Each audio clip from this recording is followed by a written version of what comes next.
What's up, everybody? This is your boy TL. This is your Week 6 fantasy football preview. So, in Week 5, I went 2-3 in my fantasy leagues. Um, I misplayed one team pretty badly, so that cost me a game. The other two leagues, I think I was going to lose no matter what. So this year, man, I'm having a rocky year. Um, my records aren't great. I'm not out of it in any league. I need to put some wins together in a couple leagues, but looks like I'm going to be clawing through this season to make the playoffs in my leagues, which is fine. I appreciate the grind, um, but for a guy like myself to be, like 1-4 in a league is pretty ridiculous. so, I need to bounce back. Anyways, moving on to Week 6. I have 6 quarterbacks that I recommend picking up if you're in a bind at quarterback or if you have a bye week. First one, if you're a risk taker, Brian Hoyer of the Browns. He had a nice game, 3 touchdowns, 1 pick against the Titans. He's playing at home against the Steelers. I can't wait, by the way. Charlie Whitehurst had a decent game. I'm not sure if Jake Locker is going to come back or not. If he's not, Whitehurst threw 2 touchdowns, no picks against the Browns, which is he's pretty on point. Austin Davis from the Rams, believe it or not, is a gamer.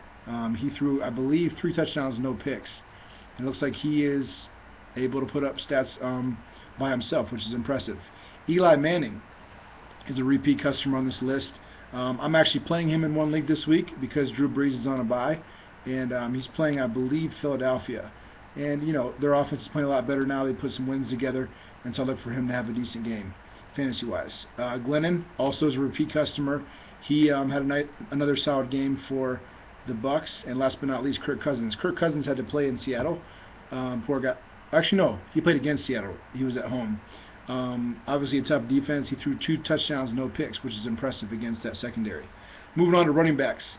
You have Ben Tate from the Browns. I did not play Ben Tate last week because I was not sure how healthy he was, but he had over 100 yards. He looked very good. So from here on out, you should be starting Tate if you have him. Also, Williams from the Giants. I believe Rashad Jennings is hurt. I'm not sure for how long, but Williams is a good plug-in for the Giants.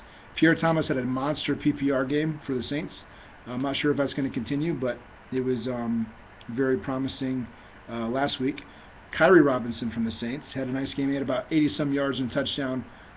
He's the go-to back until Mark Ingram comes back, and then we'll see what happens there.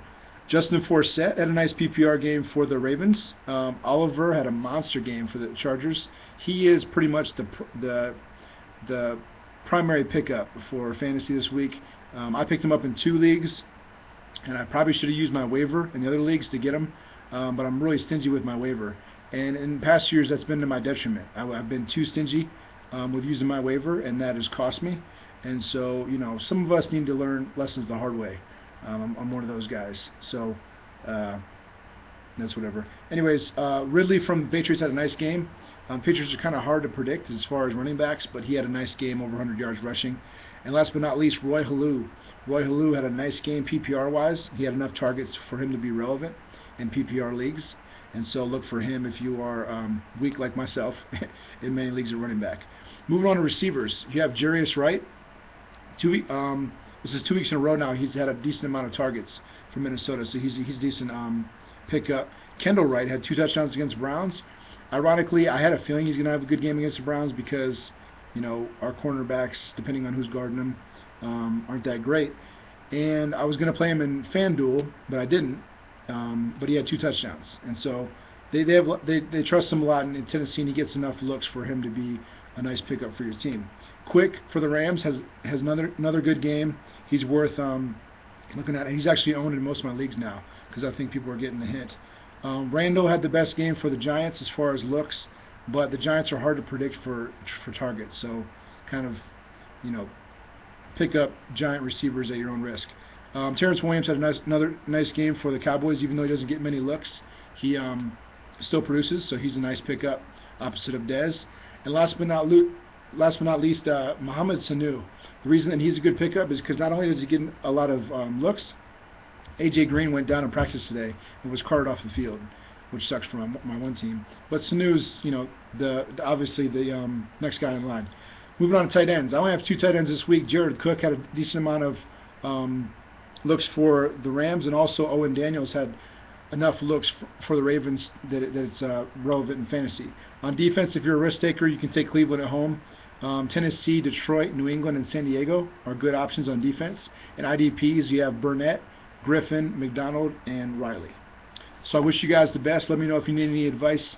I'm going to try to put together, 4-1, 5-0 week this week. So we'll see what I can do. But I'll let you guys know next week. It's good talking to you. Stay in touch. I'll see you.